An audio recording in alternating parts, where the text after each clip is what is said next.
Hey everyone, welcome back, and let's write some more Leetcode today. So today, let's solve the two sneaky numbers of Digitville. So a couple things I want to quickly mention is that, yes, I'm going to walk you through the solution to this problem, and by the end of this video, I honestly think you're going to have a really good understanding of it, even if you're a beginner. But there's one question that's going to come into your mind, and that's going to be, Leetcode, how the heck did you come up with that? And how would I be able to come up with that in the future?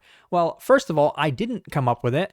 The main reason I was able to solve this problem is actually because I've pretty much solved it before. Let me show you what I mean. So if you go to my website, Leetcode.io, and I think the Leetcode all list is the one that has it. If you go down to the bit manipulation section, the second problem in the list, single number 3, if you click it and you want to look at the solution, you'll find that one of these solutions, the fifth one, I won't try to spoil it for you too much, but it's identical to the solution we're going to be doing in today's problem. I mean, the problem has multiple solutions, but the optimal one is going to be a tricky one. Even though today's problem is an easy problem, the solution I'm going to be showing is going to be unique, and it definitely isn't something that's going to come to your mind if you're someone who hasn't seen this algorithm before. So the idea is that we initially had a list of numbers from 0 to n minus 1, where let's say n is the length of the array. So to use a really simple example, let's say n is equal to 4. So we have 0, 1, 2,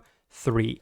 Well, what we say is that there's actually going to be two extra numbers. So for two distinct numbers, I'm pretty sure we can't use the same one. For two separate numbers, let's say it's going to be 1 and 3, those numbers are actually going to show up twice. So that doesn't mean those numbers are going to replace a different number. There's actually just going to be extras. So let's say we have a 1 and we have a 3. So that would be 6 numbers total. So that's pretty much always going to be the case. Whatever n is, so in this case, n was 4, we had 4 elements, well, there's going to be 2 extra. So in other words, if we were given an array of 6 elements, because that's what the input is going to be, it's only going to be an array. We're not actually given n. So if we're given an array of 6 elements, you tell me what was the n value. Well, it's just going to be that length minus 2. So then we know that the actual n value was going to be 4. So then we know that the number set is going to be from 0 to n minus 1, which is 3. So every number is going to be somewhere in this set.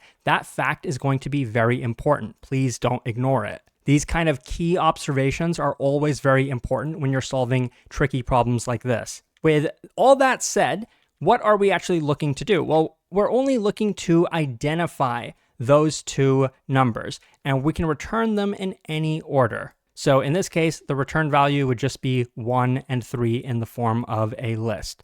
So it's pretty easy to solve this problem, to find an actual solution. There's many ways to do it. There's a brute force n squared solution where you have nested loops. So for every element, we would check, is there a second copy of this element? Scan through the rest. Nope. Okay, then we skip it. 1, is there a second copy? Scan through. Yes, there are 2 1s, so we found one, and we can kind of just keep going like that. So that's not a bad solution, doesn't require extra memory, but it's n squared. Can we do better? Yes, we can. Why do all this repeated work when we could use some kind of hash-based data structure? We could use a hash map. That would make it pretty trivial. Just count the occurrences of every element, and then whichever elements show up twice, there should be exactly 2 of them, then those are the elements we're going to return. That works. We could also do it with a hash set, believe it or not. As we iterate over the input, just add this guy to the hash set, add this to the hash set, just keep doing that. And then eventually we will arrive at a duplicate. We're going to see 1 is already in the hash set. So we don't really need to add it again. But what we can do is then add this to our solution set.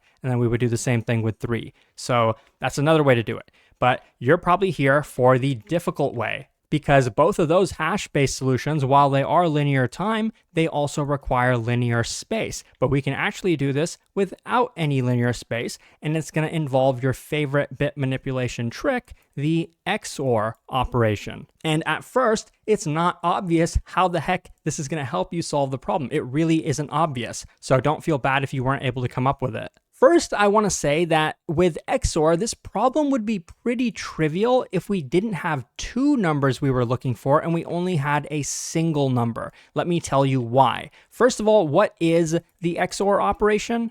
Well, if you don't know, it stands for exclusive OR. So if you have like a binary number that looks like this and you have a number that looks like this, then bit by bit, we will only set the output where these two bits are different. So if these two are different, we will have a 1. If they're the same, it's going to be 0. If they're the same, it's going to be a 0. So the reason the XOR is important is because we can cancel out numbers. If you take any number and XOR it with itself like this, obviously it's going to be the same in every position, so none of the bits are going to be set. So in other words, if I have a few numbers, let's say I have X, XORed with Y, XORed with X, doesn't really matter what X is, this output is going to be Y. The reason is because X cancels each other out. And with XOR, the order that we do these in does not matter, the same way as it doesn't matter when we do multiplication or when we do addition. So when you know that, you can kind of approach the problem. So again, I'm going to simplify the problem. For a second, I'm going to assume that we don't have two duplicate numbers. We only had a single one. So if we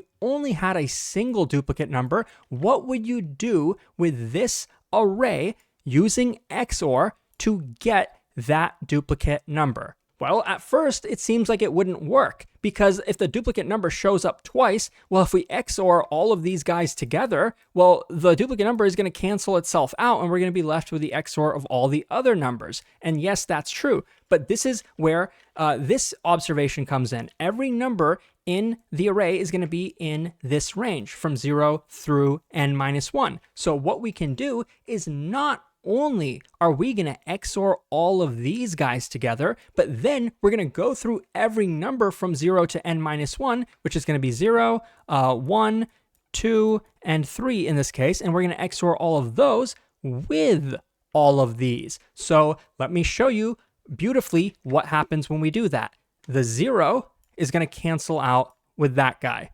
The 1 is going to cancel out with the 1. That was the duplicate number, and they just canceled each other out. But that's okay, because now the 2 is going to cancel out the 2, and the 3 is going to cancel out the 3, and we're just left with 1. Okay, so that works when we had only a single duplicate number. But what if we had two duplicate numbers? Well, the exact same thing would have happened, but except instead of being left with just 1, now everything else is going to cancel out, and we'll be left with the XOR of these two numbers. So just to draw that out over here on the left, I think we have 1 and then we have 3, which looks like this. We XOR these two together. This is going to be 0, this is going to be 1, and this is going to be 0. So this is going to be the hardest part. This is the part probably that most people get stuck at because it's really hard to figure out what to do with this number. How can we split this number back into the two separate numbers that created it, basically? Well, we can't. We can't really undo this operation because it's not really deterministic. Like, I mean, we could have gotten this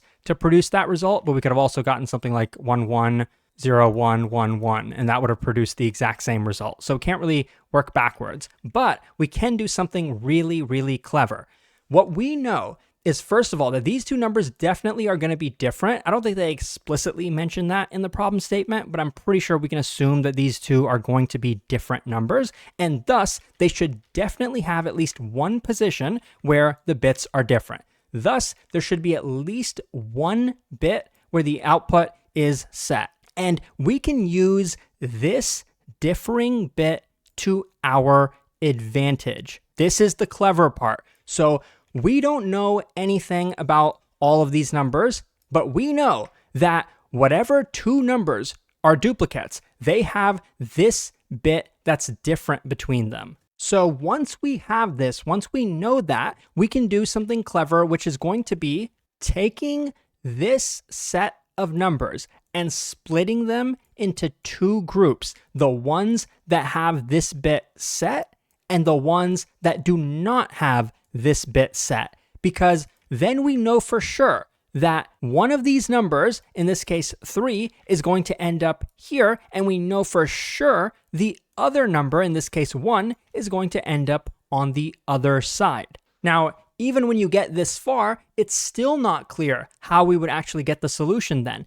But first, let me just kind of run through this simulation. So does 0 have this bit set? It does not. So I think 0 would go on the right side. 1 does not have that bit set, so 1 is going to go on this side. 2 does have that bit set, so 2 is going to go on the left side. And then 3 is also going to go on the left side, and we already added these two. So we see that 2 of the 3s are on the left side, 2 of the 1s are on the right side. So if we were to now just XOR all of these together, the 3s would cancel out, so that wouldn't really help us. Same thing on the right side, these guys would cancel out, so that wouldn't really help us. But you might know what to do now, and if you do, you can try implementing this yourself, but it's kind of the same thing that we did before. We want to do is, instead of now iterating over all of these elements, we're once again going to iterate over 0 through n-1. That's going to mean iterating over 0, 1, 2, and 3. So basically every single number without any duplicates. And so now with these,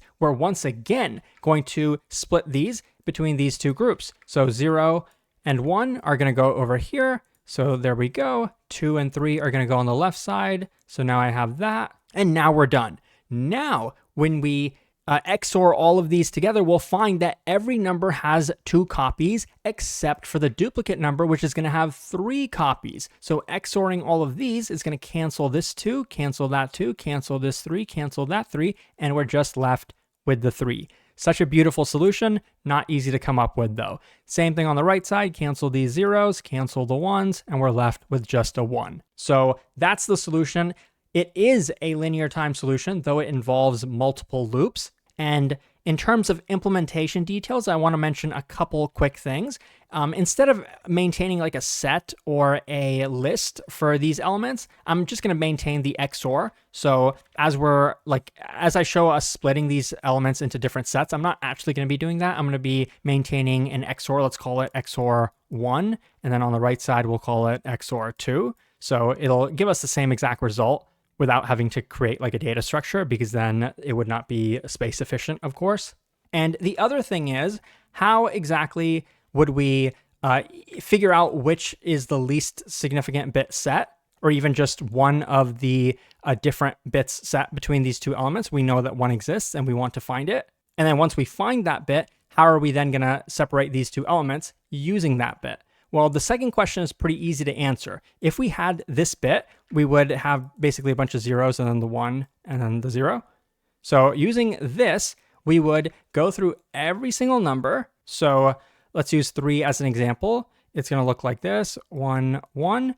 And then we would bitwise AND these together, because what that's going to do is it's going to, since this is 0 and all of these are 0, everything in the output is going to be canceled out. It's going to be all zeros, except we're only going to look at that bit. And so if they're both 1, we'll get a 1. And if they're not both 1, we'll get a 0. So basically, if the current number we're looking at, along with that least significant bit, and you bitwise AND them, if it's non-zero, then this guy had that bit set. If it's 0, it did not have that bit set. In this case, it did have the bit set, so it would be a 1. Doesn't really matter how you separate them. I mean, you could put the ones that do have the bit set in XOR 1, or you could put them in XOR 2. It doesn't really matter as long as you are consistent with it.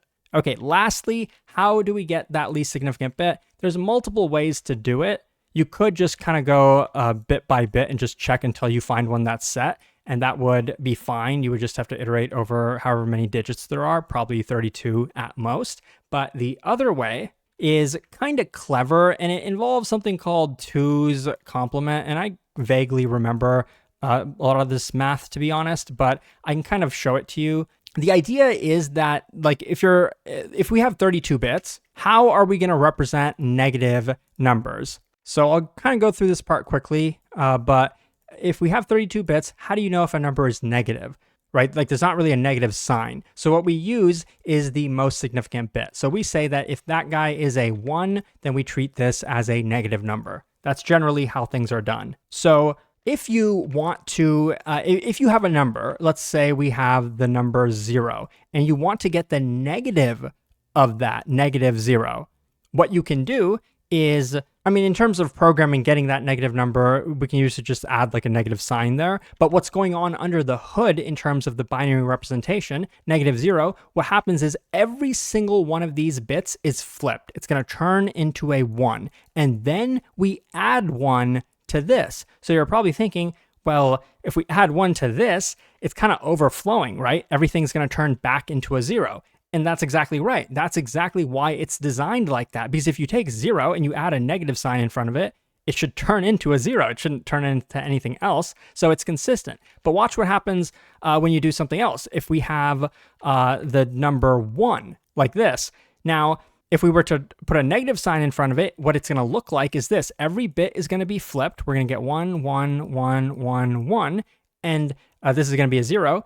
And then again, we add +1 to it. So this is the negative representation of 1. The reason that I'm mentioning any of this is because that's the trick to getting the first set or first differing bit between these two original numbers. So if you want like the set bit over here, it's kind of a trick that most people usually just memorize, which is that you take a number, let's call it x, and then you bitwise AND it with -x, then you will get that bit. Just to do a quick example, let's just run it on this actually. So this is x. Let's do -x. So that's going to be flipping everything. 1, 0, 1. So it's flipped. So obviously none of them should be in common, but that's why we add the +1. So then this will turn into a 0. This will turn into a 1. So now we're here. Now you bitwise AND them. It's but both of these are not set.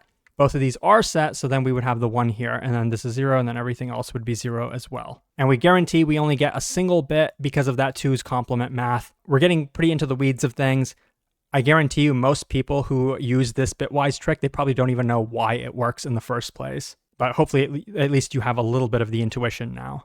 Okay, so now to finally code this up, it's easy to forget what we actually did. So let's first start with just x.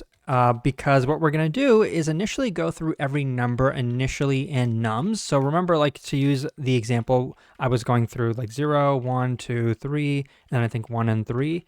And so we're going through all of the numbers.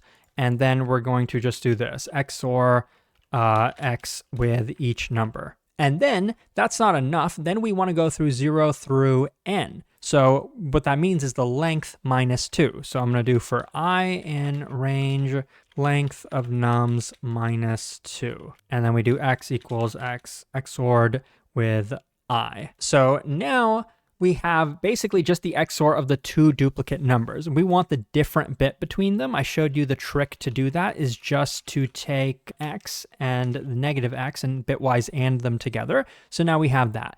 And now it's time for us to segregate these elements, the numbers that are in this list. We can do that with two variables, XOR1, XOR2. Initially, I'll set them to 0. And so now it's kind of just going to be some repeated code. We're going to have to iterate over this and iterate over this again. So first, let's go over every number for n in nums.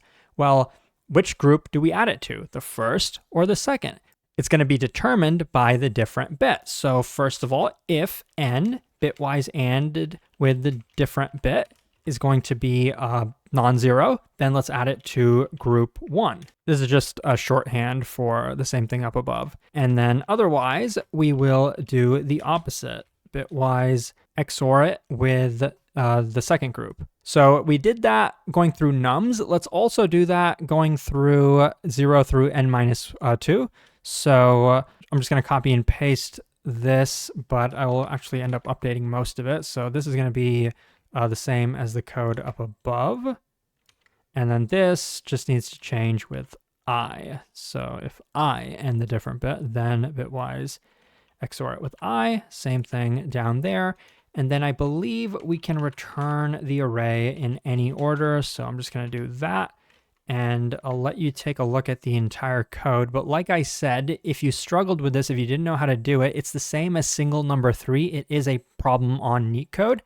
I do have a video solution for that problem as well. But you can see here, it works. It's pretty efficient. If you found this helpful, check out Leetcode.io for a lot more. Thanks for watching, and I'll see you soon.